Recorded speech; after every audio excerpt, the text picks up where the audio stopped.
Bismillahirrahmanirrahim. Assalamualaikum warahmatullahi wabarakatuh. Hai anak-anak, bertemu lagi dengan Ibu Eka Yuliantika. Hari ini kita akan belajar tentang tema 2, subtema 3, pembelajaran 5 dan 6. Apakah kamu tahu makanan ini? Coba dilihat. Iya, ini adalah tape singkong ya. Kemudian ini ada combro, ada keripik singkong, ada getuk, ada singkong keju, dan juga ada singkong goreng ya. Ini semua adalah berbagai jenis makanan yang terbuat dari singkong. Nah, teman-teman, setiap hari kita memanfaatkan sumber daya alam sebagai makanan pokok. Salah satunya adalah singkong. Nah, ayo kita cari tahu lebih lanjut tentang singkong. Nah, berikut ini ada teks tentang singkong ya. Mari kita baca bersama-sama. Indonesia adalah daerah tropis yang kaya akan hasil sumber daya alam. Salah satunya adalah singkong. Singkong mempunyai potensi besar untuk dikembangkan. Singkong merupakan sumber kalori pangan yang murah. Singkong dikonsumsi sebagai salah satu makanan pokok oleh masyarakat. Singkong merupakan makanan yang kaya karbohidrat. Terdapat kandungan gizi seperti protein, vitamin C, kalsium, fosfor, kalori, lemak, zat besi, dan vitamin B1 pada singkong. Dengan berbagai kandungan gizi yang terdapat pada singkong, maka singkong baik untuk dikonsumsi. Umbi singkong merupakan sumber energi yang kaya serat dan karbohidrat, namun miskin protein. Sumber protein justru terdapat pada daun singkong. Hampir semua bagian pohon singkong bisa dimanfaatkan, mulai dari umbinya hingga daunnya. Umbi singkong biasanya hanya diambil dagingnya saja untuk digoreng atau direbus serta dijadikan tepung tapioka. Bagian daunnya dijadikan sebagai sayuran dan bagian daun dan kulit bisa dijadikan sebagai makanan ternak. Singkong dapat digunakan sebagai sumber karbohidrat di samping beras. Selain dapat pula digunakan untuk keperluan bahan baku industri seperti tepung tapioka. Di sekitar kita banyak sekali makanan yang diolah dari singkong. Misalnya keripik singkong, combro, misro, getuk, tape, donat, dan lain-lain. Dan bahkan hasil olahan singkong tersebut menjadi mata pencaharian bagi sebagian masyarakat. Mulai dari bentuk usaha kecil, industri rumahan, hingga pabrik. Nah, teman-teman, setelah kita membaca, mari kita jawab pertanyaan yang ada di halaman 125. Akan Ibu pandu ya. Yang pertama, singkong adalah salah satu sumber daya alam yang baik untuk dikonsumsi. Apakah kamu setuju dengan pernyataan tersebut? Iya, setuju ya. Kenapa setuju? Karena di sini sudah ada ya. Karena di dalam singkong itu terdapat kandungan gizi seperti protein, vitamin C, kalsium, fosfor, kalori, lemak, zat besi, dan vitamin B1 ya. Nomor 2, bagaimana singkong dimanfaatkan dalam kehidupan sehari-hari? Jelaskan. Oke, di dalam teks juga ada ya. Hampir semua bagian pohon singkong bisa dimanfaatkan, mulai dari umbinya hingga daunnya ya. Umbi singkong biasanya diambil hanya dagingnya saja untuk digoreng, direbus, kemudian dijadikan tepung tapioka, daunnya juga untuk sayuran.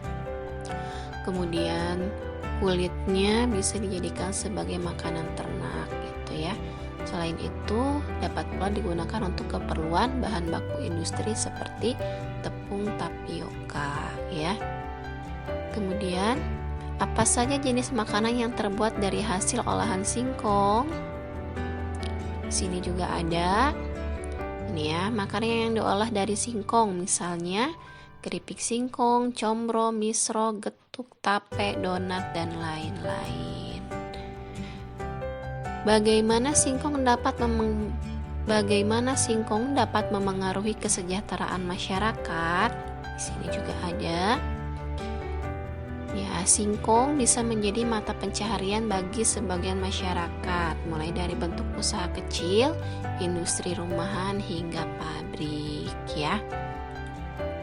Ya, itu adalah jawaban dari soal yang ada di halaman 125 ya. Kamu bisa tulis di buku tulis masing-masing dan laporkan kepada gurumu ya. Selanjutnya, tahukah kamu bahwa singkong juga dapat dijadikan sebagai energi alternatif? Selain dijadikan sebagai makanan, singkong dapat pula dijadikan sebagai bahan bakar alternatif yang dikenal dengan sebutan bioetanol ya. Bensin yang dicampur dengan bioetanol kualitasnya lebih baik. Cukup tambahkan 10% dari total volume bensin. Nah, berikut ini ada manfaat penggunaan bahan bakar alternatif bioetanol untuk kendaraan bermotor.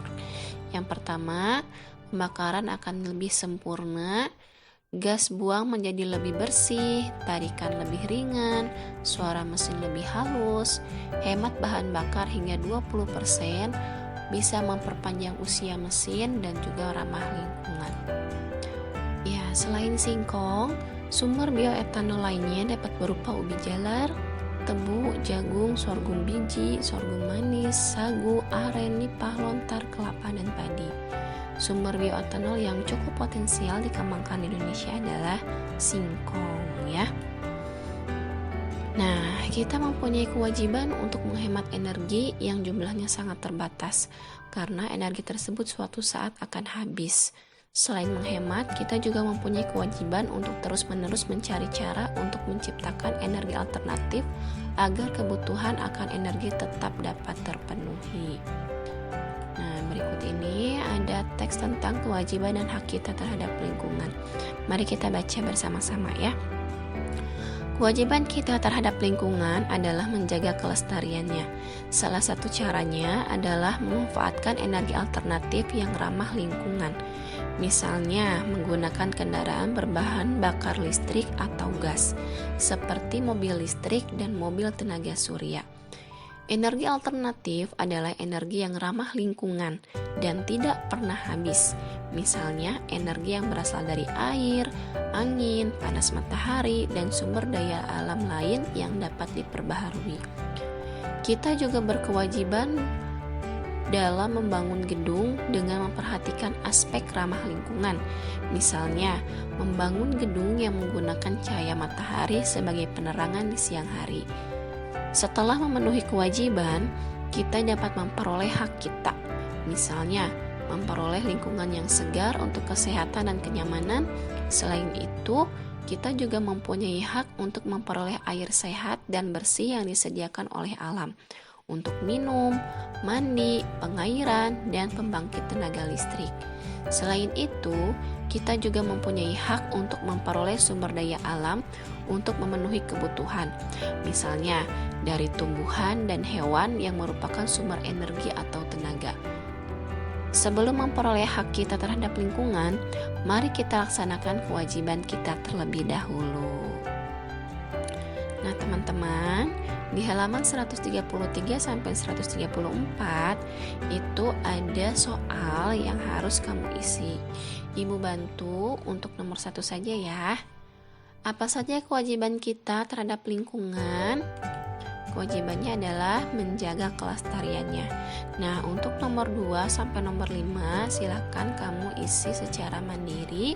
Kemudian laporkan kepada guru masing-masing. Ya, teman-teman, alhamdulillahirabbil alamin. Pembelajaran kita hari ini telah selesai. Terima kasih sudah menyimak pembelajaran dari Ibu. Wassalamualaikum warahmatullahi wabarakatuh.